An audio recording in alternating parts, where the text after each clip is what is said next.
Are you ready? Oh, yeah! Strap yourselves in for the Gaming Hub. With your hosts, Tyler. You can't handle the truth! Graham. The force is strong in this way. And Steven. You cannot be serious! Let's get started. Alrighty. Hey everybody, welcome into the Gaming Hub. This is episode number 154. I'm your host, Tyler, saying thank you so much for joining us. And with me, as always, are our two co-hosts. Let's start with Graham. Graham, how are you this week? This week I'm doing quite well. Nothing too exciting been going on. Been doing the whole work thing. Hasn't played a lot of games. Played some NHL 19 on the Xbox. That's always one of my little staples to go to, kill a little bit of time. Been watching some stuff on TV, playing Pokemon Let's Go. That game's a lot of fun.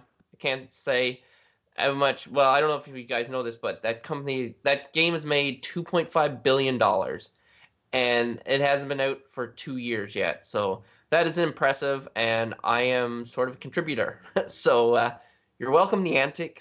So other than that, things is good. The weather is starting to warm up, which is always nice to have warm weather and just puts everybody in a better mood. I know I'm in a better mood. I don't know about you guys. You guys having some good warm weather? We know Steven does, but what about you, Tyler? How's your weather?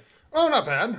I'm, it's finally getting warm. We're actually supposed to be in the 60s for the first time tomorrow. And that Nice. I'm really excited about. So, yeah, looking forward to that. And my youngest dog is too, because then, now it's finally warm enough that we can go and actually go for a walk. That's a decent, I gotta be careful how loud I say that, by the way. If it's heard, we're gonna have a problem here. But now it's warm enough to go do that, and it's not like middle of January here where they want to go out and you put them outside and they want to come back in like literally 10 seconds later. So it's finally getting nice. I'm liking it, and you're at that period now where Graham, when they plow all the snow and they put it in the huge piles in like parking lots and stuff, those piles are like almost gone now. Yeah, it's nice to see them go. Yeah, it's always the last part to go, right? But all the grass and everything's clear, so that's nice. And baseball's underway. My team is well on its way to its third World Series championship in team history. 4-1, four complete total dominations. One game that was completely not fair. But yeah. No, it's going. Actually, it's the Twins are after a good start. I'm happy with it. Steven, how's your team doing? That would be no comment. Steven's got no comment. So, for once he's speechless. Shoot! I know. Gosh, dang it! I'm not on it right now. I was gonna say the Angels have the same record as the defending World Series champion. So that's all there is to say. What could be better? All right. More than one win, but who's counting? Yeah. Well, it's early. It's early. You get plenty of time. All right. That's what the people in my baseball forum say every single year for the last 10 years. Mm-hmm. So I don't want to hear those three words or those, contraction and word ever again. Yeah.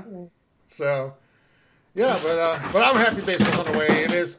We're having a meltdown over here, but it is my favorite sport. Graham, not your favorite though. So, have you watched any Blue Jays yet? I've watched a little bit of highlights. They play 100. You're probably going to correct me. 180 games, something like that. 162, but yeah. All right. So, yeah, 162 games.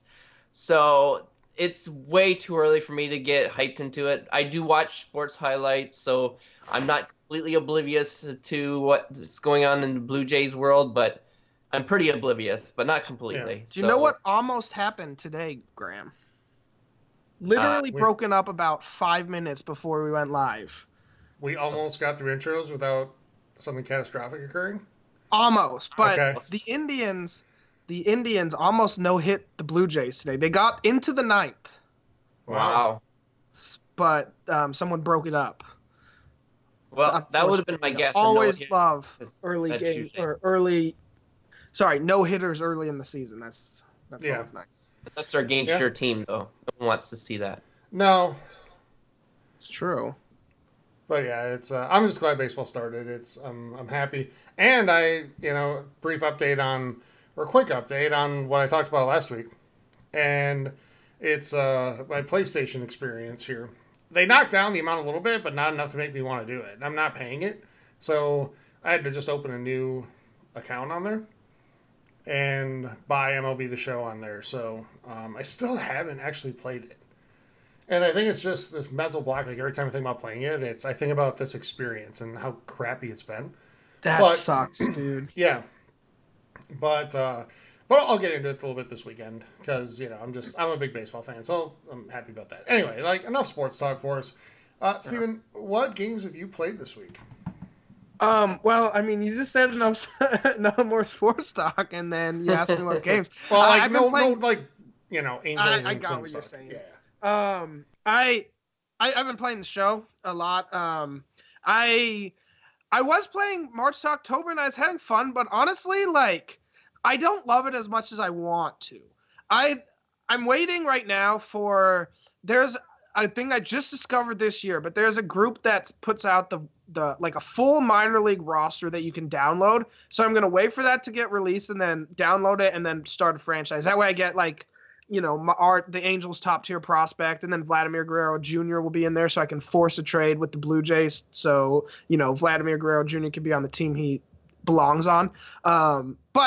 So I've been playing that, and I've been playing Road to the Show then. And, I cranked that down to beginner. I play every other mode on, harder difficulties, but I love playing Road to the Show on beginner, hitting 600 with 40 home runs, still not getting called up to the majors, which is bull, and I'm pissed. But it's a fun game if you like baseball. It's definitely worth buying a PS4 just for that game, to be honest with you. Because I've thought about buying before I actually got it back in the day. It's the reason I bought a PS3, or one of the reasons, and then PS4 as well. But other than that, I started playing RimWorld. Again, it's a PC game. It's super fun. It's like a survival, sim game that I'm having a lot of fun with. It's kind of like a predecessor to Dwarf Fortress, but with all that, I'm so hyped for that game coming to Steam finally with graphics and mouse and keyboard support. No mouse support, because it's always had keyboard support. I'm excited for that. So I wanted to play RimWorld to get, kind of get my fix before it comes out. And also, Tyler and I played Borderlands Game of the Year on Wednesday for a few hours. I had a blast doing that. It's funny. I wrote an article, and it's now on the Xbox Hub. I wrote an article about why I stopped liking the shooter genre, and naturally, a game comes out. Granted, this is a remaster, but it comes out and it's a shooter, and it's a game I love, and I absolutely want to keep playing and play and beat it, and then replay it because there's the new game plus mode, so you can finally get to level 61. But yeah, I having a lot of fun with that. Tyler, How are you? And tell me if you agree. How are you enjoying that game? But also, tell me if you agree. You think Graham would love this game, right? I do. I said it last night when we were playing it, and Graham, I think you actually would enjoy Borderlands. I know you played the one time Borderlands 2, right? And just other reasons, it just wasn't as fun. You weren't feeling well, and there were other reasons present in said party, but I'm actually having a ton of fun with this game, and I'm kind of with you, Steven. We saw Anthem come out. I actually had more fun with Anthem than you did, Steven, and a lot of people did. But I understand the complaints about it. We're going to talk a lot of Anthem here in a minute. But then I went into Division 2, and I know it's a good game. I know what everybody's saying about it. I just am not that excited about it. Although I do want to jump back in and give it, real honest try, but I'm gonna wait a couple months, I think. Yeah, and let some of the problems get sorted out, and then I'll come back and we can maybe try again. But I was actually worried soon about playing Borderlands because I was kind of thinking maybe I'm not as into Division 2 because I just got done playing a loot shooter that had its share of underwhelming aspects. And now here's another one, and now, it's just, and here's yet another one in Borderlands. And I was a little worried about, am I going to like this? But I do. I'm actually having a really good time with it. And I wonder why. Like, I think part of it is just the world is different. Like, the art style is very different. So, it's not as grim and gritty and realistic as some of these other games like Division. And, and then it's much more ironed out because, it's a remaster. They've had time to fix all the problems. So, it's a much more ironed out game than something like Anthem. I don't know. What do you think? Do you think those things have anything to do with it? Yeah, I don't know. I don't think it's strictly based on like the realness and the grittiness, though. I do think that is part of why I haven't been enjoying some of those as much. For me, it's the loot. Like I love. Like when you see a new gun, you open a chest, you get a gun, and you're like, yay, this has better numbers and does more damage. Yeah. Like I love that. I love Diablo for the exact same reason, and I don't know why they just don't steal what they do in Borderlands. Like, they just drop a billion guns. So of course some things are, and it's all kind of randomized. And I think that's kind of the benefit over games like Destiny, which has like those, the epics and the legendaries, all like they're named, but they're not random. Everyone can get one. It's a random drop rate. But like Borderlands, there's like a billion guns, and I feel like I could be wrong, because I think there are some things that are named and like can go across the world, the same that there are in like Diablo. But I do think the stats are random a little bit, and that makes it fun. And that's why, like, I like it. But I do like the art style, and the game's like it's charming. Because even like the worst character in the game, according to a lot of people, and I wasn't on this board until I started playing the remaster again, like Claptrap, like he's still kind of like charming, and without him, like Borderlands wouldn't be the same, right? And so I like all the characters, and then the art. It's a great game. Like it's one of my favorites, and I agree. I'm glad it's that we're able to play from the first one again. So I was pretty excited when that announcement came out. Yeah, we're playing 1, 2, and then the pre-sequel, Tyler, right up until 3. That's fine. So we don't have that much time. We're going to talk about 3 in a little bit too. So that's been my week though. But let's move on so we can actually get to those topics, because I do have an idea we talked about last night off air, an idea I have for how to sort of fix these loot shooters that I know you agreed with. I want to talk about it when we get to Anthem here in a little bit. But, Steve, take us away. How can people join the community? All right. Well, first, we are the official podcast of the Xbox Hub. Head on over to the xboxhub.com for all the latest and greatest in video games, news, reviews, and everything in between. And like I said, I just had a new article go live there if you want to check that out. And then we'd love to have you come join our community, though. And the easiest way to do that, head on over to Twitch at TXH Gaming Hub. Drop a follow while you're there. Hint, hint. And then you can get links to Discord, Facebook, Twitter, all that fun stuff. But if you just want to go straight to Facebook, you can at the Gaming Hub forums, and you can get linked there to get into Discord. And we'd love to have you come. We have a lot of great topics of conversation going on, everything about video games. And I'd like to give a shout out right now to Rumham, who kind of came up with the idea of maybe running a online Dungeons and Dragons thing. I've had fun with those types of games before. I'm super excited. I'd like to thank him. He's going to DM like kind of the first one. We have 2 different groups going. I think one's Friday and one's Sunday. I think he said there's still room for more. So if that's something that interests you and you haven't already joined our community, definitely come. Like I said, go to Facebook or Twitch to get the links to Discord, or you can email us at thegaminghubpodcast@gmail.com. Whatever is your preferred method. But so again, thank you, Rumham, for doing that. I'm super excited to get to playing that. I think we're gonna try for next Friday. So 2 episodes from now, I'll let you guys know how it went. But it's super exciting.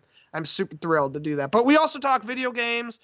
We have Apex channel and Sekiro channel, all the new stuff we make channels for. You guys can talk about. You can get groups going. I think we have people playing on all the consoles. So we'd love to have you come.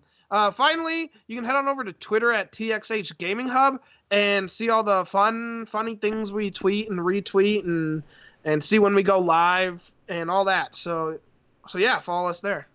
All right, thanks, Steven. And if you'd like to help support the community, we'd love to have you do that. There's a couple different ways to do it. So Steven mentioned Twitch earlier, TXH Gaming Hub there. If you head on over there, if you're an Amazon Prime member, you get a free Twitch Prime sub to use every single month. And if you choose to spend that on us, we really appreciate it. Helps us grow, make the show better, grow the community, do better giveaways, all that type of thing. Otherwise, we have a Patreon page, patreon.com/gaminghub. And for as little as $2 a month, you get bonus content that we put out for our patrons. And for as little as $5 a month, you're entered into a monthly giveaway just for patrons for $60 in gift cards to the console of your choice. And we just did one here, 2 weeks ago?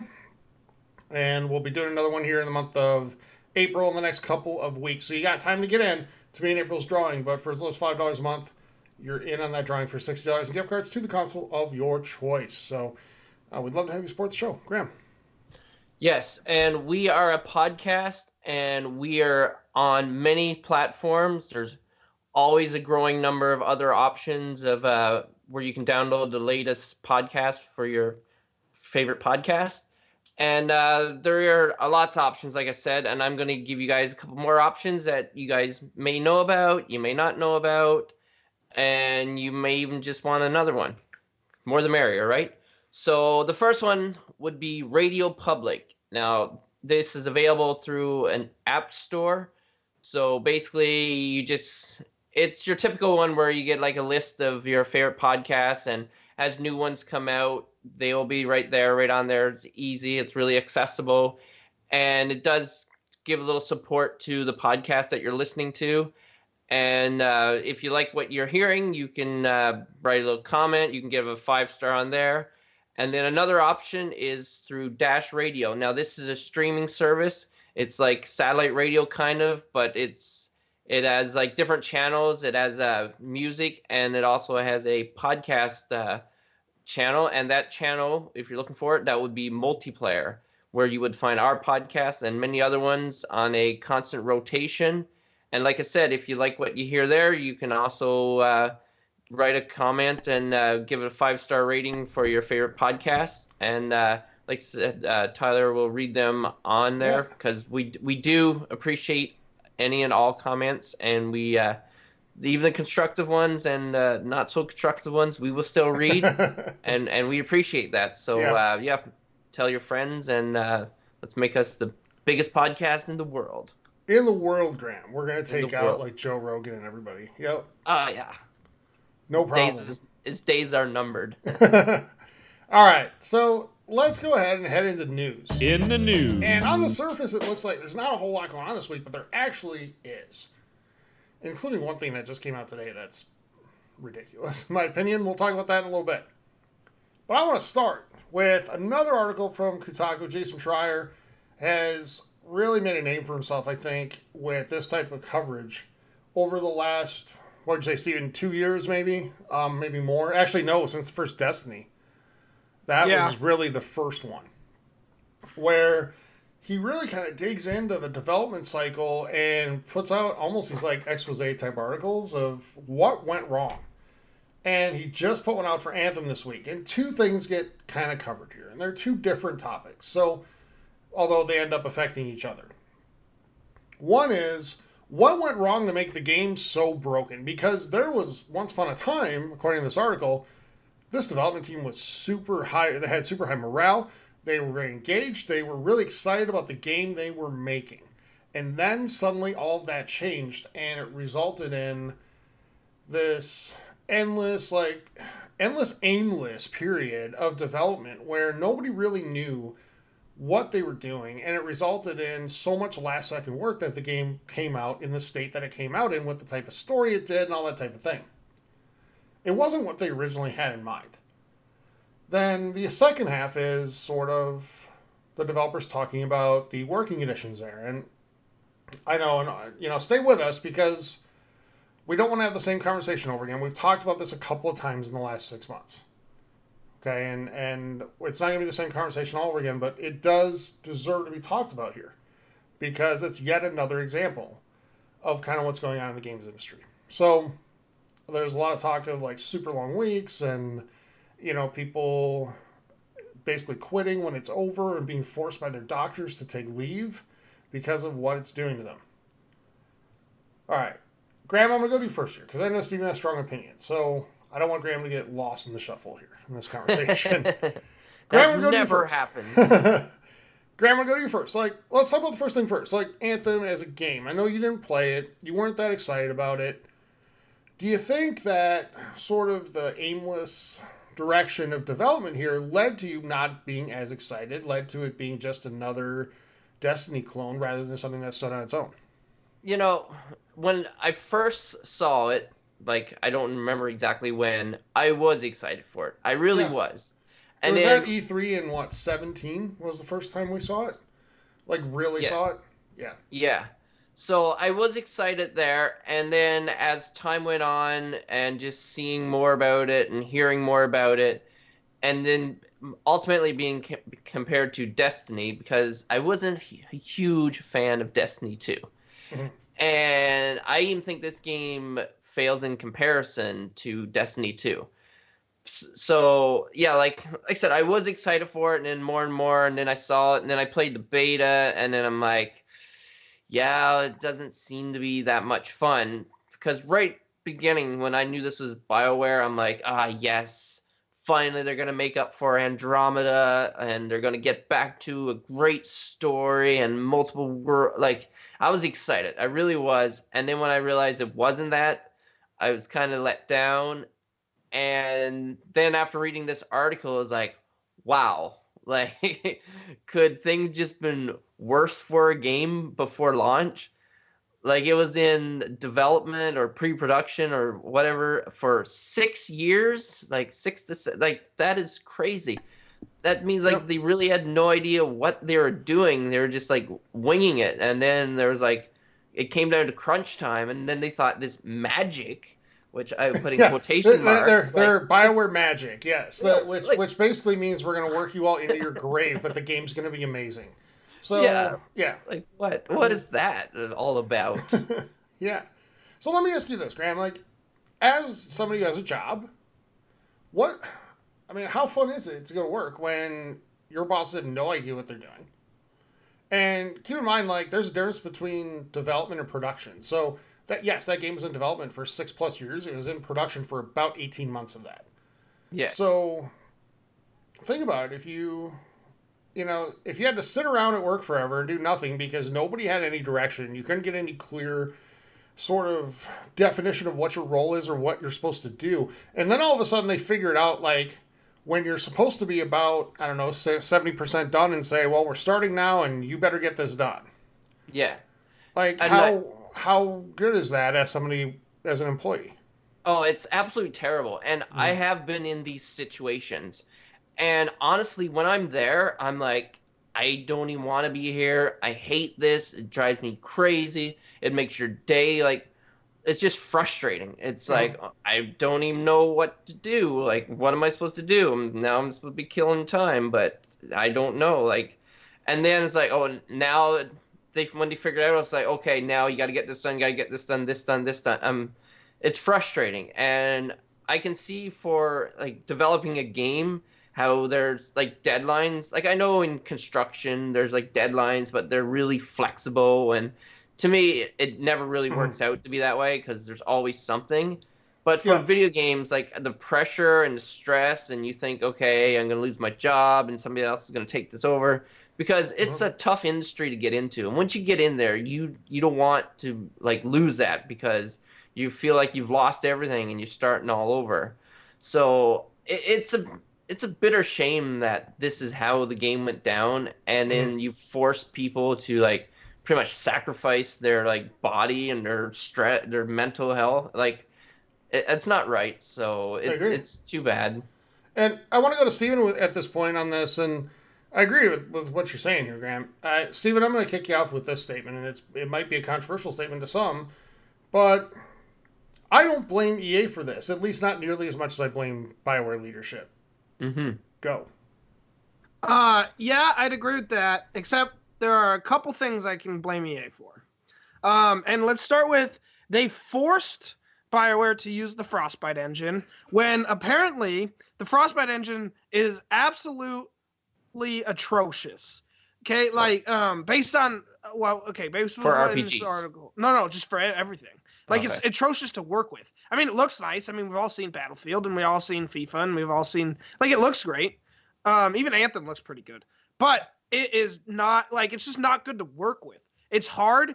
It makes an easy task like take 10 times as long, which is terrible when you're trying to develop a video game, right? And then I can blame EA also for the fact that like now here I'm preface this. I understand because EA is a business, and I get the reasoning, but it also you can't force a game to come out if you're going to do this. Let me say what they forced EA or they forced Bioware to use Frostbite, right? And so Bioware has to call like the Frostbite like help desk basically, which is like in one of the EA offices. But that there's like tiers to the level of help you receive, and if your game is a game like FIFA and Madden and NHL to some extent, but really it's FIFA and Madden are at the top of the list. And what do those two things have in common, Tyler? Something you guys contributed to. Yeah. Oh yeah, I'm super guilty of this, and I they bring in money. Yes, and not just on release day. Yeah, Ultimate Team long-term monetization. Yes. That is what EA said. They're focused on games that can have long-term monetization, which means not a lot of single-player games. But so they focus on helping those games, right? The games that are going to make them billions of dollars in the long run, right? Whereas Anthem may or may not, depending on how well they implement like all the extra microtransactional stuff, right? So I can blame them for that. If you're not going to help someone with the engine that you're forcing on them, but then expect the game to come out in a certain amount of time, then yeah, I can put a little blame there. But yes, most of this was on Bioware. The game was in development for what? 6 years? 7 years? 6 to 7. 2012 was when it was pitched. Yep. So, like, really, like, after all the pitches and all this, like, they get the storyboards and all that stuff, like, the development would have been probably about 4 years if they did it properly. But they had no direction. So, yeah, BioWare is definitely at fault. Their senior leadership team is absolutely at fault, especially their Edmonton office, who apparently didn't listen to the Austin BioWare office, which is stupid. Because do you want to know what game? Do you know what game they created? The Austin BioWare office. Dragon Age. No. A little game by called Star Wars: The Old Republic, and that's an online game. So they might have some idea of what sort of issues you might run into, right? You would think they worked on a game that didn't come out very smooth. They had a lot of problems, and it's super fun to play. I played it a few years ago, and it was awesome. Like, I put 70, 80, maybe even more hours into it, and I've honestly, like, am kind of on the mood where I want to go back, make a new character, and do it all again because it's super fun. So they probably have an idea. I might be too, by the way, if Jedi Fallen Order is terrible. Yeah. So let's see how that is first. Yeah. But so, you know, Austin has some probably good advice, and apparently the leadership team at Edmonton just kind of blew him off. So that is another thing that's a problem. Like, there's just a lot of issues, and I mean, the article's long. I think someone counted it as like 11,000 words. Oh, yeah. It's long. Very long. It took me probably 25 minutes to read. Yeah, 11,000 words. Probably 25 minutes to read. So, but I definitely recommend going to check it out because it's well written. You can form your opinions about what happened, but it's not a pretty look for BioWare. And then BioWare decided, you know what's a good idea? Shooting ourselves in the foot by putting out a garbage PR statement. Like, I never liked that foot anyways. So let's wrap up the people side of this with their response, okay? Because I don't want to get into the game again. And I want to bring Graham back in at that point, too, and see what he thinks about what I'm still here. We talked about. But, so they had two responses. And the first one, and I don't want to steal the term that was used by almost every other media outlet, but I think it's pretty much on point. The term they use is just tone deaf. Like, the response they put out, it made it sound like it was really designed to get the people who play this game and like this game to criticize Schreier and Kotaku. Yeah. Didn't it come out like 3 minutes after? Yeah, it was the article really was published? fast. It was immediate. Yeah, it was immediately. Yeah. They never read the article. They got a So, bullet some pointed generic. summary of what was going to be in there. Yeah. But anyway, they're like, well, this is attacking people that work here, and we don't like that, and we don't feel like these articles are, beneficial or whatever to our industry, and it blah blah blah blah blah blah blah.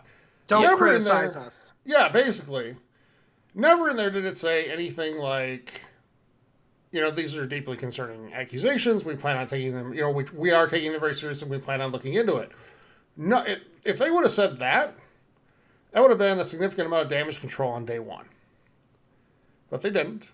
But then they had to. Because of course they're going to have to, because that's how the game is going to end. And they should have known that and just done it in the first place.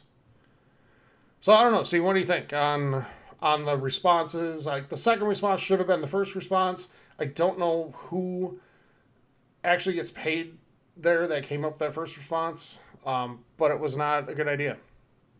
Yeah, the first response was terrible. The second response wasn't much better. I mean, it At did least address it was more focused. it addressed the fact that there was problems in the workplace, and they need to solve it. But they still decided to take a shot at Kotaku and Schreier for naming developers for public criticism. Okay, I didn't come up with this, but I saw it on Twitter. I don't know who said it, so if you said this on Twitter, kudos to you because you were correct. The developers' names are in the credits now. Granted, it's going to take a lot of work for people to actually get to the credits because who wants to play and finish the game? But, the names are there for people that want to look. I mean, and the first few names are your senior lead teams, right? The people that, had a lot of work in. So it's not hard. And I don't think what Schreier did actually was attacking anybody. He mentioned names and it was more of who was in charge. And then this is what happened, right? So, and I don't think, if someone's doing something that bad and making their people work to the point of where their doctors are forcing them to take leaves, I don't think necessarily that your name should be kind of hidden. That's an argument for a different day, and you can, if you disagree at that point, fine. And I'm still kind of on the fence whether even I fully agree with what I just said right there. But besides that point, I think they're trying to take shots at journalism, right? And games journalism. Yeah. Journalism matters. And it's not these little puff pieces that I mean IGN has a habit of doing. They're all puff pieces. Kotaku's the only real games journalist left.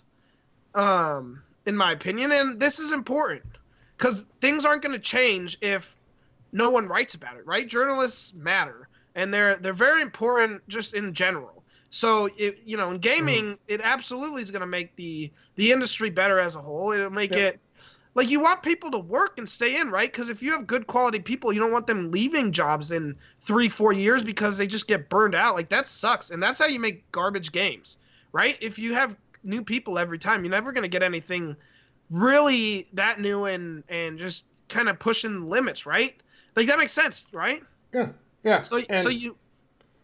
Real quick, you want the industry to change, and journalists are definitely part of the reason that the industry could change. Because if this wasn't noticed, no one's going to care. Because they just won't. Because they won't know about it, right? Mm-hmm. So I was kind of leave it at that. But yeah, you're absolutely right. And here's the other thing I'll say. Oftentimes people don't know where decisions truly come from. In any workplace, people think that, their direct supervisor's, a dick or whatever. Because they make them do this, this, and this. Well, a lot of times that's because that person gets pressure from their superiors, et cetera, et cetera. Right? Yep. So that's one thing where I can say, there's in a little bit of defense of the argument, but that's not what they're getting at there. Okay? If that was their purpose of saying it, I can understand a little bit, but that doesn't mean you dismiss it and don't talk about it. Okay. The other point I want to make before we move into the game itself is you're absolutely right, Stephen, on the importance of journalism in this, but that's the problem we face right now in general, is that journalism, when it is good journalism, and it's not what people want to hear, and it's not what they already think, I'm just going to say it. Bioware's response was essentially fake news. That's really what it was. It was dismissing it and trying to turn people against the writer. And that's embarrassing. Sorry. Yeah. It just is. And it's not like Jason Schreier like made this up. Like he actually researched and talked to 19 employees from Bioware, and like a lot of the stuff that he said was actually a quote from what they actually said. So it's not like Jay Schreier was going out and like singled this game out and it's like, okay, I'm gonna like pick apart this game. He basically researched it. He like said he interviewed countless people and he just got the inside information and he just brought it to like made it public so people actually knew how these big companies are treating like their workers and stuff like that. So kudos for him doing that, and shame on BioWare for like choosing to attack instead saying, well, thank you for bringing this in light. Or they could have said, okay, we knew it was kind of an issue, but we didn't know it was this serious. But like, there's so many other ways they could have spun it to turn it into a positive thing. Mm-hmm. But no, they just like, they wanted to attack him and take him down and like take on journalism as a whole, and which Graham, they're not going to win that battle. Well, yeah, they won't, most likely.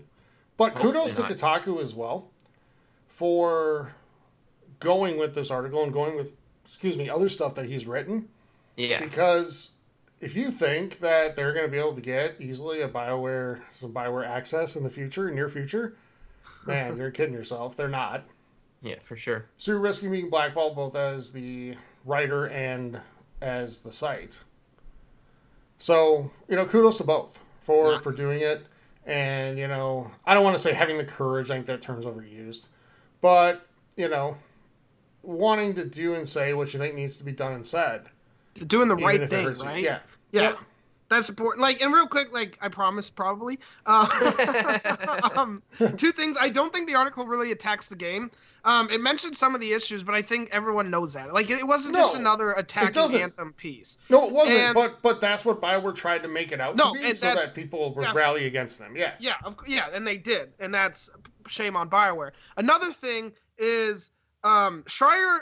According to Schreier, he did ask, like, the higher-ups if they wanted to be included in the article, and he said right now the article does not make you look good. So they had a chance to kind of like defend some of their decisions in the public eye and maybe make themselves look not so terrible, and they didn't. And I mean, it's kind of how these companies do. They, like, the senior leadership team never really talk to the press. It's kind of, in a lot of companies, like, the press is the bad guy, and and then you have these hit pieces, and then they're like, well, why do we look so bad? How do we change our public image? Well, if you would have just talked to them in the first place, you might have been able to clarify some points and not made the article look so damning. But it doesn't, and it is what it is, and it's your own fault. And I mean, you should never have had that culture in the industry to begin with. But that's do better. That's all I'm gonna say. Yeah, I'm with you. But okay, so let's switch gears and talk about the game. Okay. Like you said, Steven, it doesn't really attack the game. This isn't another Anthem sucks like hit job, right? But it does address some of the reasons that what was originally a really awesome idea turned into just another average to below average grindy loot shooter that has way too much in common with the bad parts of Destiny. I had an idea the other day, because you set out, and each time you get the first iteration of one of these things, it's always kind of a mess. First Division was, Destiny in a lot of ways was, at least story-wise. Like, the mechanics in Destiny were great. The mechanics, I would argue, in Anthem were great. Though, that's not the problem. It's story. It's endgame. Like, what do you do at the end here? What's the point of all this? Just to go do the raid or whatever a bunch of times in a row? It's not that fun. I mean, for some people it is. I'm not one of them, though. But I was arguing the other day, like, I think games like this should be part of preview program. Almost to the point where it's mandatory. But you can't do that. So I think they should be. Think games like Anthem, First Division, Sea of Thieves. How much would those games have benefited from being part of a preview program where people pay a little bit less to get in the beginning, but then there's not as much pressure on it to be perfect right away, and devs can take their time and learn from it, and then put the game out when it's ready. What do you guys think? Yeah. Well, I guess I should let Graham go first. I've been talking a lot. Graham, go ahead. No, I'll say I do agree with that, but I don't know the reason why they don't do that. They just want to get out there and make money, because if it's in a preview program, like, they're not going to make as much. I don't know the reasoning, but I could see how it would benefit from it instead of releasing this and basically being a flop. Like, I don't know if you describe it otherwise.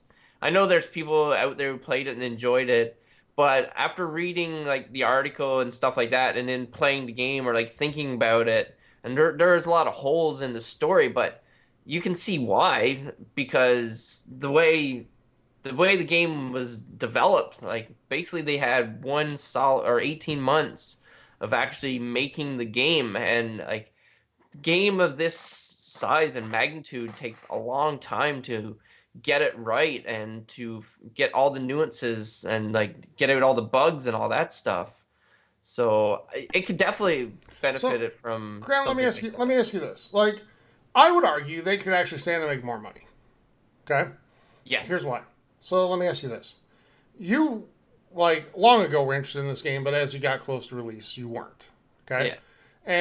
But if it came out in preview where you could get it for, I don't know, $35, $40, know you're going to get, there's going to be improvements made as you go, but you're paying less, and, you know, in turn for helping them, you know, perfect the game, once it's fully released, you're getting it for cheaper. Would you be more likely to get it? Yeah, and then they would release DLC, and I'm like, okay, I only paid this much, and I'm enjoying the game, so I'm like, I will pay for the DLC. So But now you now, just defeated your own argument. kind of. So, Steven, let me ask you the same question, but with something like Sea of Thieves. Would you have played it longer if it was in preview program? Yes. I'm a huge fan of the preview program. I bought in a lot of games on Steam in early access. I mean, RimWorld I bought when it was like in 0.4 like 2 years ago. Had a lot of fun with it. Put it down and now came back. Now that it's over one. Same with Kerbal Space Program. Like, these games like benefit. Like, you can buy them early, normally cheap. I don't mind a little bit of bugs if the game's kind of functional. Play the game, and then, you know, and then they're like, oh yeah, the release is here. Let me go back and jump in. And yeah, Sea of Thieves would have been perfect, because I would have been like, hey, this is not the final game. They could have ironed out the kinks. Yeah. They could have like changed some of the stuff we didn't like. And if I knew it wasn't the final game, I would be happy and I would have been playing it longer. And yeah, I've heard, we read your comments. I understand Sea of Thieves might be a better game now. Like, Yeah. I get it. I've heard that from a lot of people. I know people have said it in our comments. We do read all your comments, good or bad or indifferent. And we appreciate you taking the time to comment, by the way. But it's kind of like there's so much stuff now, it's hard to go back. Whereas if Sea of Thieves would have been in early access for the 6 months, 6 to a year actually at this point, I don't even remember. It's over a year old now. So then I would have probably played it every now and again. So it's just kind of sucks. Like, this game would have benefited. Anthem, The Division 2, Destiny, both Destinies, like both divisions, like, they all would benefit from this sort of system. Like, you don't have to have achievements, and I don't know if I would want to reset progression, but you'd have to figure out some form. But, well, I don't know. You wouldn't need to necessarily. You wouldn't have to add all the endgame stuff.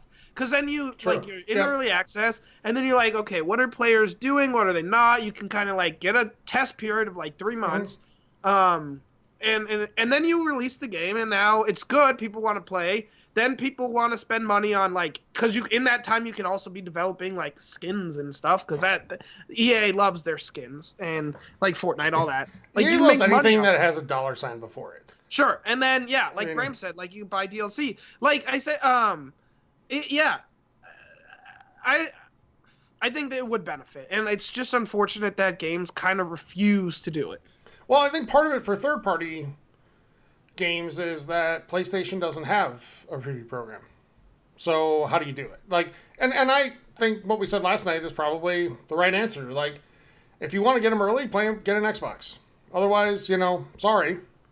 But each console has its benefits and its, detractions from it, and that would just be a benefit for Xbox. But, yeah, I agree. I think if you look at a game like Ark, right? And Ark certainly is not perfect. But I didn't hear anybody really complaining about it that hard. Because it was in preview. And it still had enough things to be fun and they kept making improvements to the game. And I think if you do that with these types of games, it would go a long way towards making them better while keeping people patient at the same time. Anyway. Yep. You definitely can lower the hate and all of that stuff. All right, so let's move on, guys, to the next story on the list here, because we spent a long time on this. And we should probably move on. Oh, my TV's talking to me. Everybody say hi to my TV. Hi, TV. Borderlands 3's release date was, quote, leaked this week. And I say quote because people thought it was an April Fool's joke. Turns out it really wasn't. And then confirmed to be September 13th of this year. So PC players are only going to be able to get it on the Epic Store at launch. It'll be coming to Steam in April of 2020. So, Steve, that doesn't leave us like a ton of time to get through all these games. Are you excited for September 13th? Hell yeah, I am. I'm probably only buying the $100 version of the game. Unfortunately, I'm not going to be getting the $250 version. I mean, honestly, I'd regret it, but I do want it so bad. It sold out so fast. I think a lot of people are excited. I love Borderlands. I love the abilities. I love the enemies. I love the guns. I love everything about it. I'm excited. This game will be off Pandora for the first time. I guess, well, I don't count the pre-sequel. I think it was on the moon. I'm super pumped. And I hope we can get through it. Because like I said, you got to go through each game twice to get to the highest level. And we need to beat the secret boss in the first game. And then I'm assuming there's a secret boss in the second game and the pre-sequel. We have a lot to do, Tyler, with very little time. So we need to hurry up. But luckily there's not that much in terms of big releases between now and then. There really isn't. Okay, I thought for a second you might be being sarcastic, but then no, there really isn't. So we should be okay. Towards the end of it, we'll get Madden, and you'll be short about $3,000 at that point. Nope, not playing Madden this year. I'll only play our franchise. Mm-hmm. Sure, you'll be an ultimate. You'll have like an 88 overall team by September 1st. No, I will not. Nope. So not happening, Tyler. And then what is it? Rage 2 comes out over the summer. And I don't really remember the release date for that. Sure, but it's gonna be hard to go to that game when I have Borderlands in my hands. I know. Or on the cusp. Because I know they're not where I feel like. It's another game where I feel like I'll get the same experience out of it playing it, 6-8 months later than I would playing it on release day. So. Oh yeah. That kind of factors in. Graham, are you in on Borderlands 3 right now, or no, I'm not. Okay. What would change your mind? Graham, what's that? Sorry, what would change your mind? What would change my mind? I don't know what would change my mind actually. How about playing Borderlands 2 with us? We don't have to make you buy one, but we want to play 2 with us and give it a good college try. So, if I played 2 and I really enjoyed it, then I would go to Borderlands 3. But without playing it, there's nothing really going to make me want to play Borderlands 3. Okay. And you're talking about September 13th. Now, if my memory serves me correctly... that will be day and date with another game you happen to enjoy, yes. Well, last year there was 5 or 6 games that was released on that day. Yeah. But Shadow and NHL were the 2 big ones. It would have been September 12th. Since, we advance a day every year. # math. So, September 13th, if that is when NHL 20 comes out, then obviously that will be the one I pick up. I will always be into the NHL series. I don't see anything changing. If for some reason I feel like playing a shooting type game, then maybe I would get it for that reason. But as of now, nothing makes me want to get it. Sorry, I messed up. It would have been September 14th. I went the wrong way. Still, hashtag math. All right. Yeah. Go math majors. Hell yeah. All right. All right. Let's move on. Prince Harry, Graham, as a Canadian, you still have, your affinity for the crown in Yes. England. The Queen is on my money. Yes. Well, Prince Harry is, dipping his toe into video game policy. Mm-hmm. And he says that Fortnite is made to be addictive and therefore should be banned in the United Kingdom. Thoughts, guys? I think it's pretty ridiculous that, okay, so basically anything can become addicting. Food, drugs, alcohol, TV, Shopping. etc. is shopping. So what are you going to do? Ban everything that somebody can get addicted to? That is just, there's By the way, no on that logic topic, in that. so can exercise. People get addicted to the high from running and stuff like that. No, you're absolutely right. Yeah. Addicted to eating. I mean, you can get addicted to anything. I did Yeah. say eating, but yes. Yes. So yeah, like just say, okay, the way we're gonna deal with this is by taking it away. What about letting people make decisions and decide, okay, maybe this is bad, maybe this is in excess, I should like calm down with this. So now you're not letting people make decisions, and this is what makes us evolve, like as a species, like we learn. So I think, like for him just attack this, like I don't know why, because okay, Fortnite is really popular. Maybe his kid, I don't know who his kid is. I think pretty sure his kid's pretty young. Maybe his nephew or his cousin, whatever, plays Fortnite a lot. So was he like, oh, this should be banned from the world?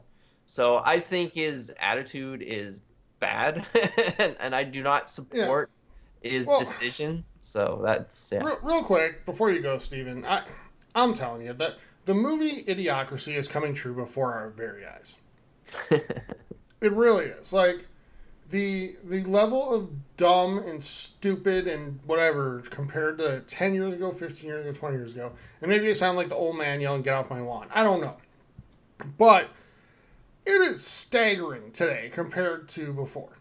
It's like I'm convinced that more and more everybody's just looking for reasons to be like offended or need something taken away so that they can't possibly be at fault for anything, any bad decision that they make. It's the whole concept of snowplow parents, right? Like, clear the road for their kid instead of preparing their kid for the road. Like, yeah, things like Fortnite might be addictive to a small percentage of people, but we can't remove everything. Like, there at some point, you gotta make your own decisions and have, maybe some parenting involved. What do you think? Yeah, like...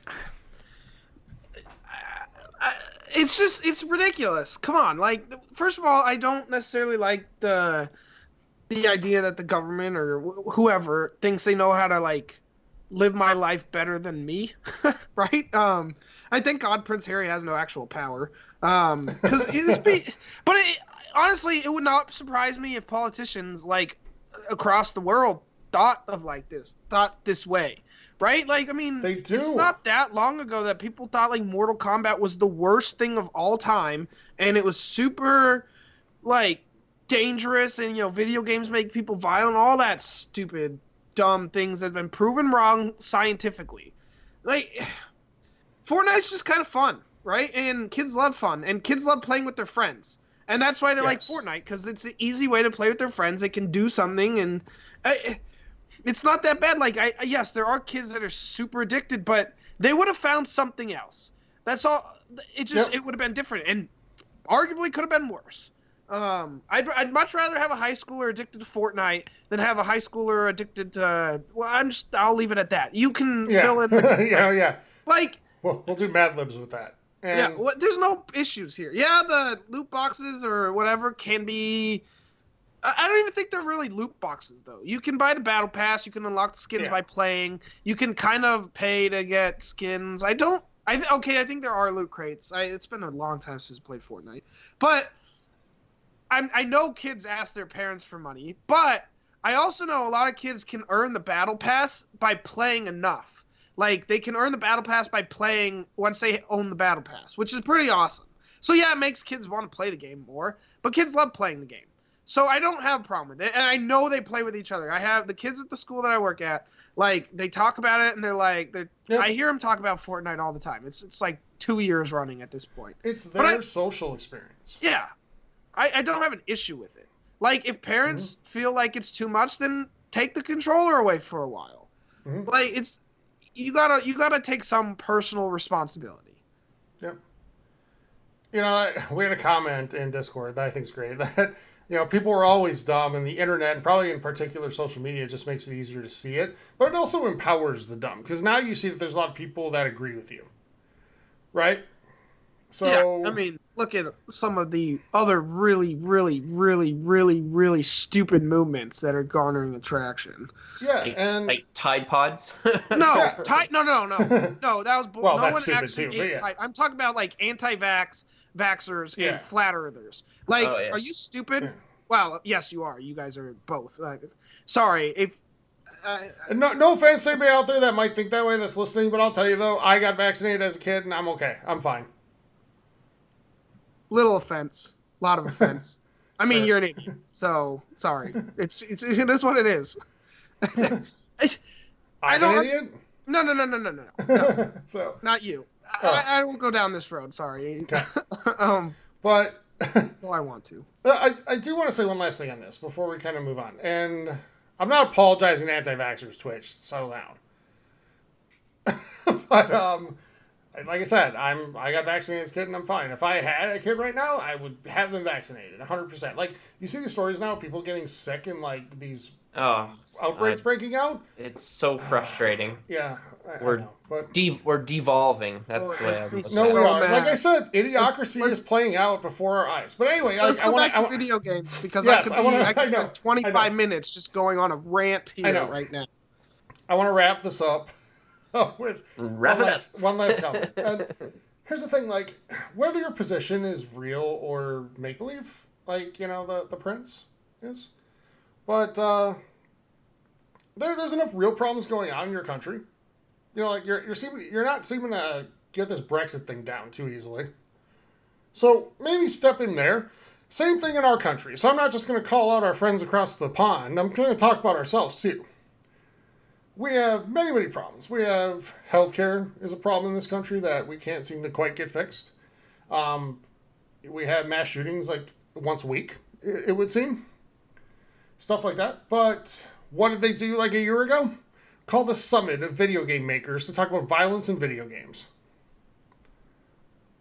Really? That's the problem? ban it.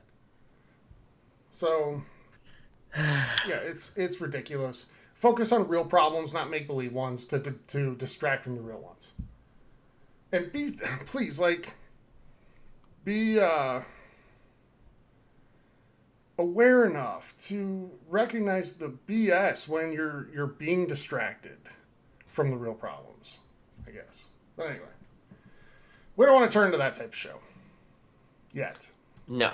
We're about to. So video games are fun. Video games are fun, and let's talk about them more. I played video games once. So, Only once, though. Never again. Only once. Games are bad for us. We don't. Then it got banned. We don't do that. We don't do that. yeah, it is addicting. So, anyway, let's talk about VR a little bit. And, you know, VR has had a role with PlayStation. It's, you know, about to have a role with Nintendo. Xbox, we just don't know. But it seems like there's a lot of focus put on it, in particular by PlayStation.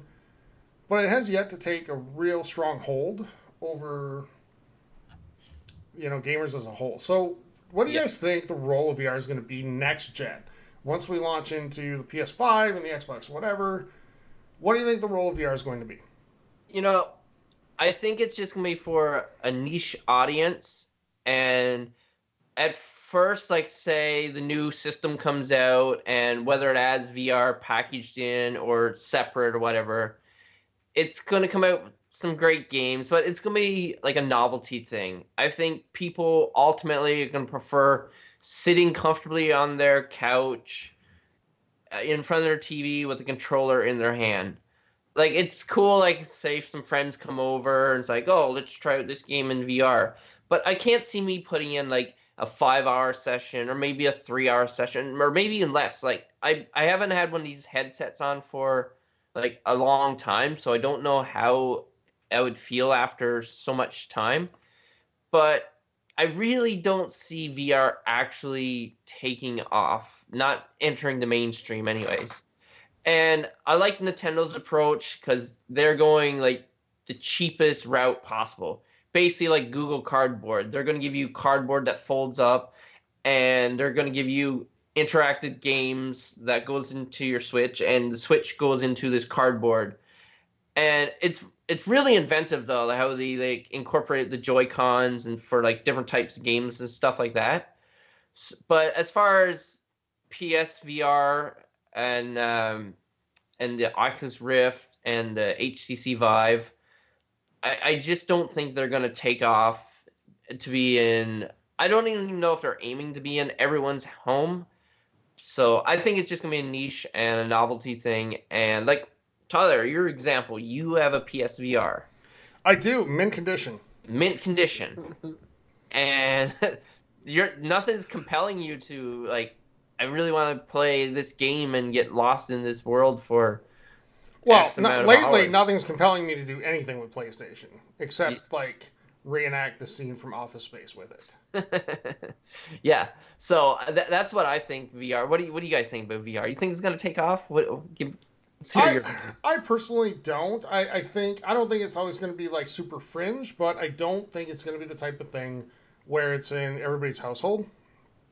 And I think the reason is between the people who are, have the motion sickness, the people who it's just uncomfortable for, like that wear glasses or whatever, it's just physically uncomfortable to wear it, and the people who literally can't handle it. Like it's too real and too, intense for them. I think all told that adds up probably like 20%, maybe even 25% of potential players, and that eliminates a huge segment of people that might buy it to begin with. So I don't think it's ever going to go away. I just don't see any like super AAA Game of the Year nominated type of game being VR. Steven? I don't either because only if it depends. Okay, so if they can package VR in, and make it reasonably cheap, I think we might see more people picking it up. And then with that, we might see more developers developing for it. But if it's a niche product, where there's not a lot of like percentage of people that own one, like they're not going to segment their game, and we're never going to see an amazing experience because they don't want to cut people out. Now, I think it's possible that we'll get games that have VR experiences attached to them. Especially like your AAA games, and maybe if it's not the full game, it's some missions or a cool little separate like game mode or like just little story or something, and that'd be pretty fun, I think. But yeah, unless they find a way to package this in with everybody, I just don't see it happening. Especially because a lot of VR needs a decent amount of space, and people don't have that, and there's countless reasons people can't get this. But I'll tell you, like, some people's setups are awesome. I had a tech guy out here at my house fixing my cable the other day, and he was telling me, because he saw my PSVR, and he was saying his coworker, like in his man cave or whatever, had it set up like the Oculus Rift, where the headset was on one of them, those like cables that you attach a badge to that you can like extend out and then they extend back in. So the headset was attached to that, so we could move around the room and it would like go with that's them. cool. And it sounded super awesome. Like that'd be awesome if you played games like that. But it is also tiring, and I have a PSVR. Unlike Tyler, I've actually used it. It does get a little like hot and sweaty up. Mine's been in more states than yours has. That's true. It hasn't been open in more states though.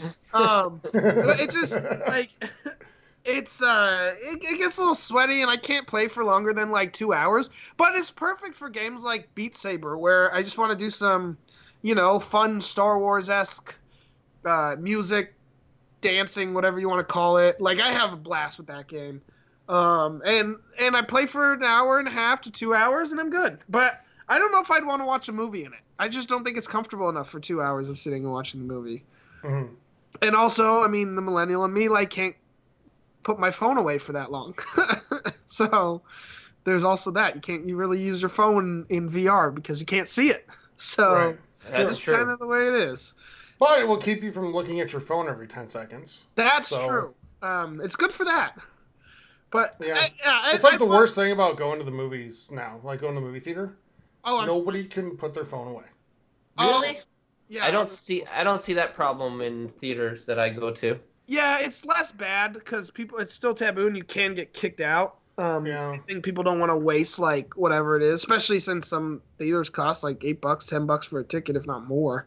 Eight's like $8. a bargain. I can get it. Where for are you $5. going that you get it It's for 20. $8? I can get it. You guys pay $20 for a movie ticket? And if you get food, you're looking at like 40. Yeah, I don't get food because I'm not paying $12 for a small popcorn. Thank you very much. But yeah, I can get tickets. I never spend more than like $12. But I also don't go like in those super high period where they charge you $20 for the ticket. Yeah. But yeah, I have there's a cheap theater around me that has all the new movies, and if you go on a Monday or Tuesday, it's $5. So Okay. All right. where are you guys going? You going to a place where they like massage your feet and give you a mani-pedi and stuff? Like No. I mean, I generally like to go to the, what's it called? Not 3D, but the, the IMAX. yes. There you go. I generally like to go to that if I can. And that's always a little more. That's at least 12. So sometimes more, depending on time of day. Or day of the week. So. yeah. I also like going when there's not a lot of people in the crowd because then I get my pick of the seats and True. always nice. Yeah, for sure. All right, well, guys, speaking of movies, I do have one more question for you here before we head into releases for the week. But I was thinking about this, and this month we have two big releases coming out in media, not games, one on TV and one in theaters. And I wanted to ask you this question because now all three of us are Game of Thrones fans. Graham finally came around at the end. Finally. Yeah. But, and we've all seen all the Marvel movies. The only one I haven't seen is Captain Marvel, just because I haven't gone yet. Yeah, same Yes. here. Not Same. for any stupid reason. I was Same planning here on as well. going this weekend or this week, but I didn't get the chance. So Yeah. it will happen before the end of the month. But Wait, let me ask you guys this question. If you could only see one of the two ever, and you couldn't have it spoiled for you, like, you get to see it, or the one you pick, you get to watch it. The one you don't pick, you never find out what happens. So notice how Tyler makes these rules on his hypotheticals, but whenever he gets asked hypotheticals, he always finds ways to cheat. Sorry, Just you saying. guys don't close the loopholes. I did, and you still cheated. In fact, 2 weeks ago I said, and no, saying the Master Chief Collection doesn't count, and then you were like, the Master Chief Collection. Sure. Yeah, so Tyler, the rules don't apply to Tyler. Answer the question. No, I'll let you guys go first. Okay, Graham? Okay, so first of all, cruel question. But I've thought about this, and I'm gonna stick to my answer. Well, And nobody knows what that is, Graham. no, well, I do. Okay. I'm gonna tell if you mind, give me a chance to talk here. I'll tell you. Go ahead. All right. So out of the two, I'm a big fan of both of them, but I would rather see Endgame. Because, okay, Game of Thrones, it's a TV show. It's a great TV show. Invested a lot of time into it. Really invested in the characters and story and stuff like that. But it's still just a show. There's other great shows that I've not watched and stuff like that. So I think I can live with not seeing it. Now, the Marvel Universe, it's just got so many huge characters and stories, and with the cliffhanger of what the last one was, Infinity War, it's got me curious about what's gonna happen. And with the title being Endgame, like I'm like, okay, what is the end game? So that is the one I want to see. That's my choice. But cruel decision, and I'm glad that I don't live in a world where I can only know what happens in one of them, and I'm gonna know what happens in both, and I'm excited for both. All right, so my first reaction here was that, if I never saw the end of the MCU as it is now, like this original group, I could still be happy with what I've seen of the characters and all that stuff, the kind of the character arcs, and because most of the primary characters have had their trilogies and all that type of thing. And I more want to see how the character arcs get completed in Game of Thrones. But that doesn't change the fact that I still just really, really want to see Avengers Endgame more than I want to see Season 8 of Game of Thrones. And I want to see both. But I just want to see Avengers more. So I'd have to take Avengers. Steven? Yeah, I'm going to be different here. I am going with Game of Thrones.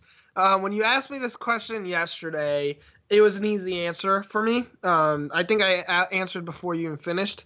And it's not that I don't love the Avengers movies or the Marvel movies. I own every single one of them. So that's the thing that happened. I love them. I've seen them once or twice, but Game of Thrones I love even more. And like Tyler kind of said, I'd be happy with the way Infinity War ended. Well, okay, not super happy, but I'd live with it. But with Game of Thrones, I need to see the last 6 episodes. Like, unfortunately, the writing's gone downhill because they kind of passed George R.R. Martin, and that does suck. But still, I need to see it. I don't know. What are you talking about? You can easily get dragons up north of the wall to the glacier in the lake. Well, no, it was more the Raven or what's his face running. But that's beside the point. Yeah. That was the worst episode of Game of Thrones. Like, the more I think about it, but whatever, whatever. I need to see it. I don't even know what's gonna happen. Whereas I have a feeling I kind of know what's gonna happen in Endgame. I don't know exactly what's gonna happen, but I think I can guess the basic plot, right? Yeah, I think I can too. So, but with Game of Thrones, I have no idea. Like, I don't know who is going to end up sitting on the Iron Throne in episode 6. And I don't even know if there's someone that sits there, if I would trust them to be alive until I see the credits roll. Like, I just need to see it. So, yeah, I can't live without Endgame. Granted, now, that being said, thank God I don't live in a world where I have to pick because I'm going to see both. Right. I'm excited for both. And, yeah, Tyler, what would your choice be between Endgame and Episode 9? Last Jedi. Or not Last Jedi. Episode 9. Like, all day long. Okay. Like, one I've been invested in since I was a kid. And the other, like I said, I mean, I think the character arcs have played out in MCU with Cap and with Iron Man and all that stuff. They played out. Now it's just like bonus time. So I feel good about where those characters are at right now, and I have a feeling like I know how it's going to end. So, yeah, I just I definitely want to see how Star Wars ends up, though. Yeah, I just think it's going to... Well, neither of the first 2 movies have been all that good, so I'd rather see where Endgame goes. Yeah. I think episode 7 was fine. It was okay. It was good. Okay, it was fine. It was fine. Mm-hmm. All right, guys. That's going to do it for news. Now, and let's head into releases. We will start with Xbox. You can get Dangerous Driving on the 9th, Gleaner Heights on the 10th, and Shadowgate on the 11th. Games with Gold. The Technomancer still through 4/30.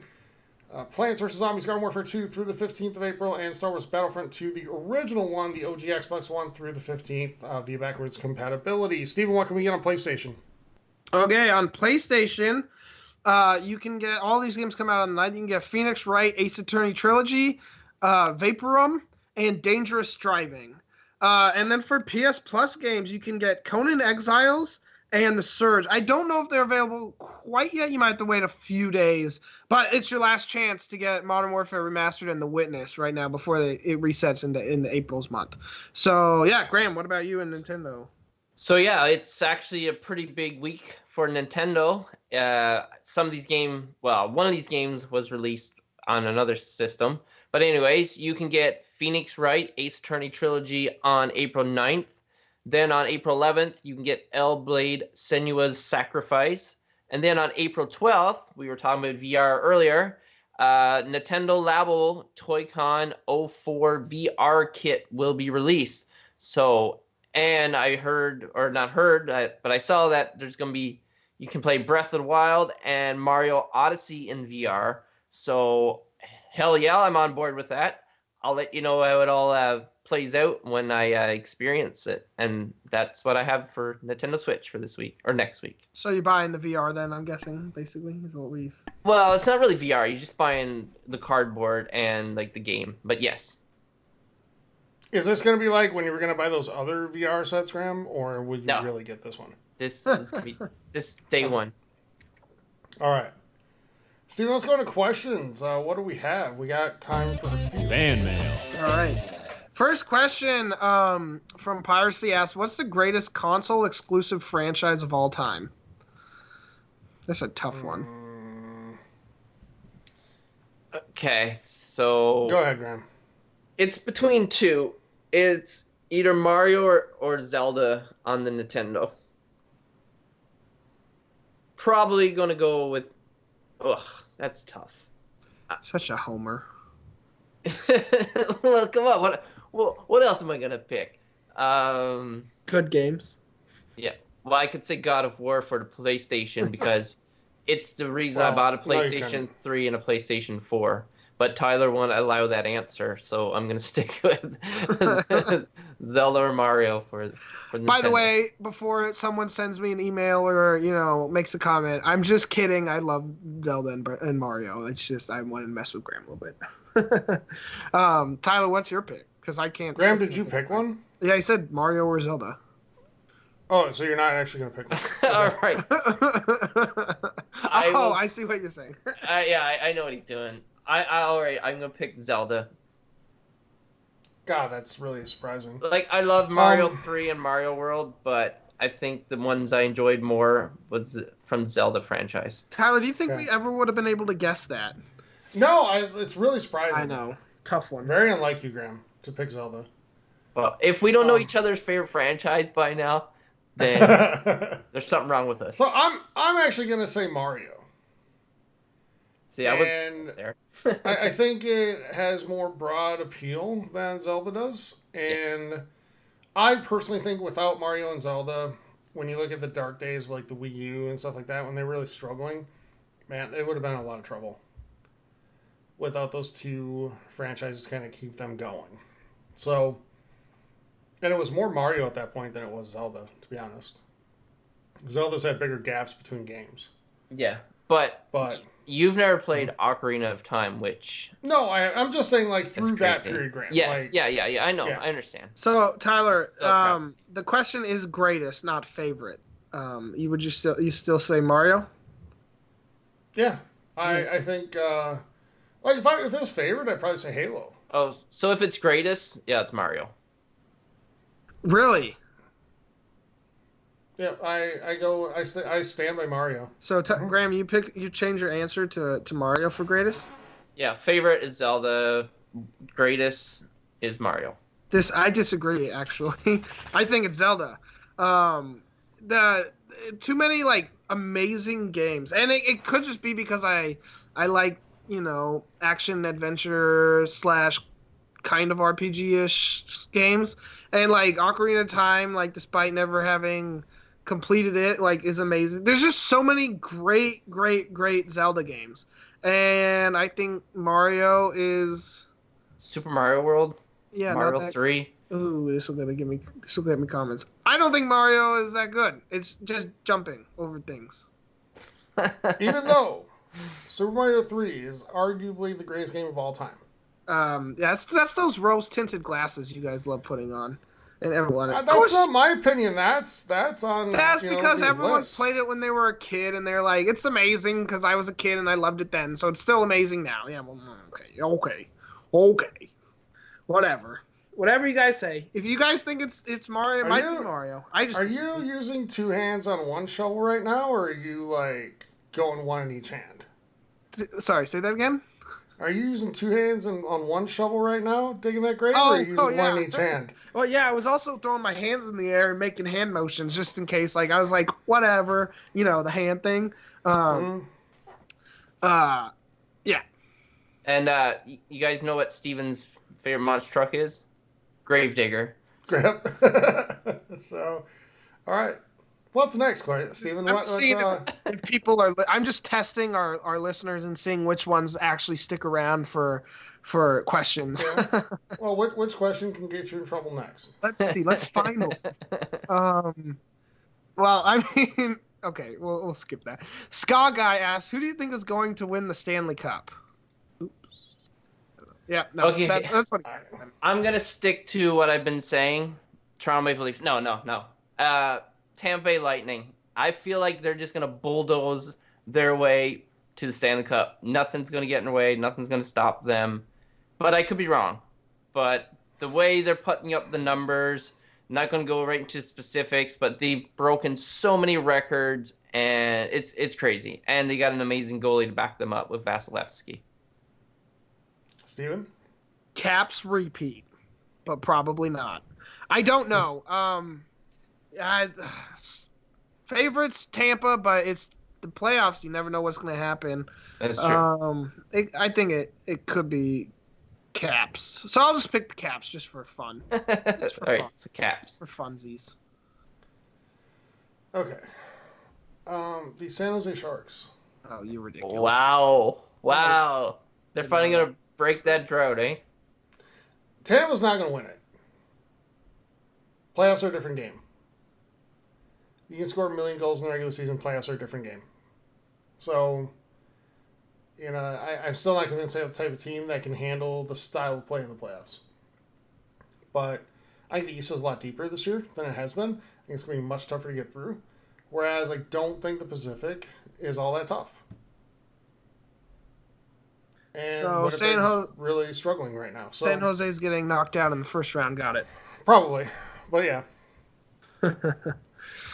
Yeah. Notice we didn't say Minnesota or Anaheim, Steven. Well, that's because our teams aren't in it. But we don't have to say Toronto either because their team's going to lose in the first round of the playoffs. Correct.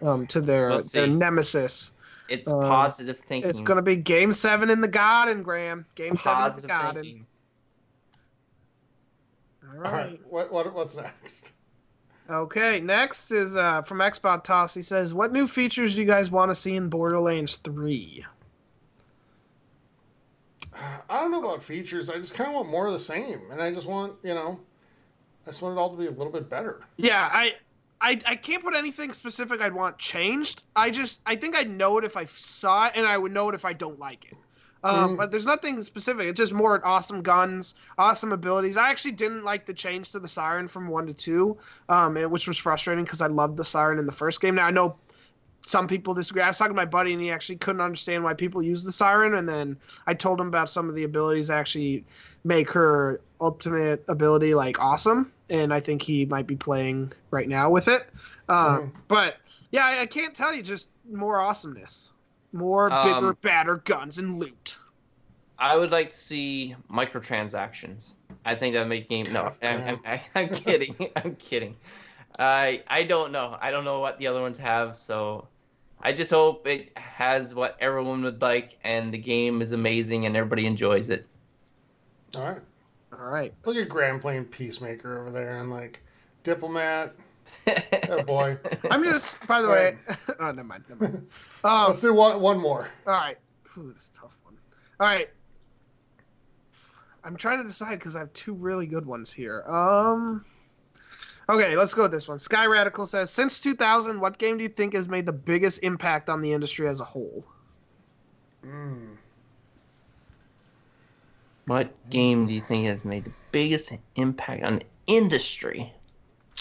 So, I'll go Go ahead. first. Yeah, go ahead. Right now, I'd say it might honestly be Halo. Halo, but did it come out before? No, I think it was after 2000. Halo did a lot for the shooters. No, it was 2002. Yeah, did a lot for shooters. Now, I will say though, I think Breath of the Wild might be my new answer if you ask me in another like 5 years. I That's what think I was thinking. Breath of the Wild will have changed, and God of War will have changed. It'll be interesting to see. I think both games did some really awesome things, but for right now, we'll go back, and I think right now it's Halo for me. Okay. So I'm going to give two answers to this because I think... Here we go. No. Hang on. Let me clarify. I think there's one game that changed a lot for the industry and how the industry goes, not necessarily for the better. And I think there's a mode that came out that had an equal effect on our industry that we're still feeling today, literally 10 years later. Okay? Or maybe 9 or whatever it is. All right, so the game, I'm going to argue for Destiny here. Because it was one of the first times you can see a game like that perform on a console. That sort of shared world shooter. That I think has laid the groundwork for what a lot of people try to do, a lot of developers try to do with their games now. And not just in like the type of world the game is set in, the way the game plays, things like that, but how you can monetize a game for a long period of time. And keep revenue coming in. So I think that one, and for mode, Ultimate Team.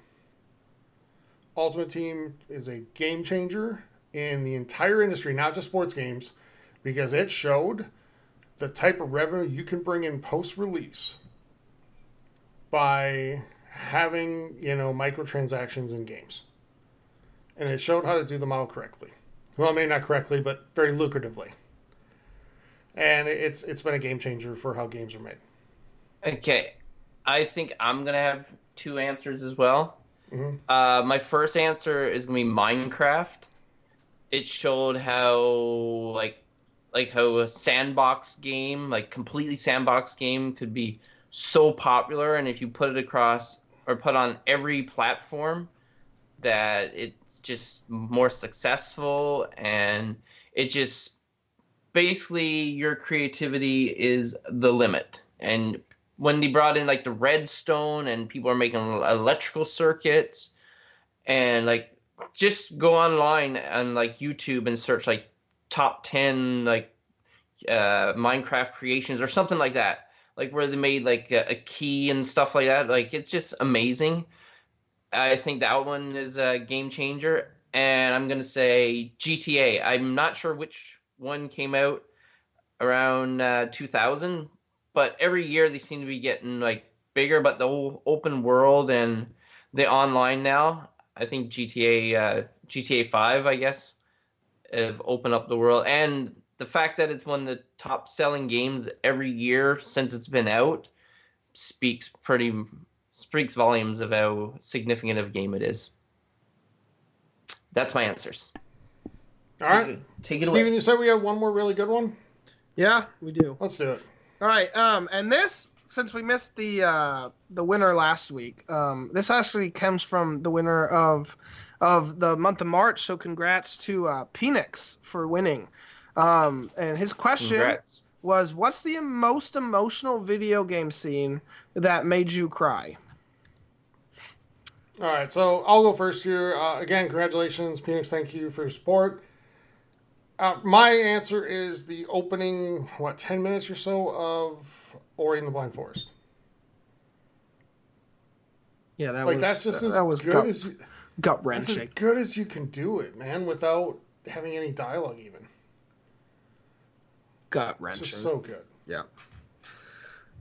Steven? Yeah, it's the tie between Red Dead Redemption 2's ending. I teared up at okay, so there's like two epilogues, but the ending before you get into the epilogue, or the ending to actually just like the last section of Kingdom Hearts 3, because it kind of wrapped the story up, and I've been in love with that franchise since it started, and so like seeing it kind of all end, like kind of. It did so. It just kind of did something to my childhood, as it were. I don't know. I don't know how to describe it. You might understand that there might be games that like this to you, but it just kind of like. I don't know. It's like the ending to something I loved since I was a kid, and that's sad. So I don't know if it's necessarily the game or what. But yeah, between those two, unfortunately, I never played Final Fantasy VII. Otherwise, the scene that everyone knows about, even if you haven't played the game, you probably know about what I'm talking about. Like, might have done it. But I never played it. I only heard about it. And it's hard to be sad when you haven't built up the love of the characters, right? So. Yes. Graham, which Zelda game? It's not a Zelda game. Oh, okay. You find it wrong. It's the ending to, I'm probably going to get this title wrong, The Awesome Adventures of Captain Spirit. Oh, yeah, okay. The ending of that, it's, I'm not going to say what it is, but it really caught me. No, I won't. It caught me off guard, and yeah, it definitely tugged on those emotional strings. So you have those? I didn't know I had them until like that game. I'm like, wow, I do have a heart. Yeah, and shout out to Unravel. Unravel was like my runner. I was thinking Unravel. I was thinking Unravel. Although Unravel for me was the whole thing. Yeah, it wasn't I was going to say, scene, it wasn't one scene, it was the entire game. Yeah, exactly. So, yeah. Like, just actually, once you completed the game and you looked through the book, that was... Yes, yes.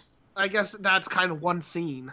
So yeah, that's true. Well, as you unlock every level, though, you can go through the book. You didn't have to wait till the whole game was done. Well, I know, but I mean, if you did wait till the end and read the book front to back, like, that's one scene and accounted and such. And but yeah. No, but as an entire narrative, that game's fantastic too. So, yep. All right, that's going to be all the time we have for questions. Thanks everybody who sent them in. And just like Phoenix did tonight, you can be the winner of a monthly giveaway just by submitting questions to be read on the show on Discord or Facebook. We'll also take it via Twitch or Twitter, wherever you want to do. Way to send those in is join our community. So a couple different ways to do that. You can go head on over to Facebook, the Gaming Hub forums there. Go to Twitch, TXH Gaming Hub there. Make sure you hit that follow button so you never miss any content when we go live. And make sure you hit follow before E3 because we're going to have a lot of stuff going on that week for you. You got a couple months to do that yet. If you're new to the show and you're thinking about taking part, go ahead and do it. From either of those places, Twitch or Facebook, you can get a link to our Discord where we got a lot of great conversation going on. And we have a real welcoming community, so I think you'll really like it if you head on over and join. All right, guys, that's going to do it for 154. And we'll be back next week with 155. Until then, 155. I know. Until then, everybody, have a great week. Play some great games. We will talk to you soon. Take care, everyone, and be safe.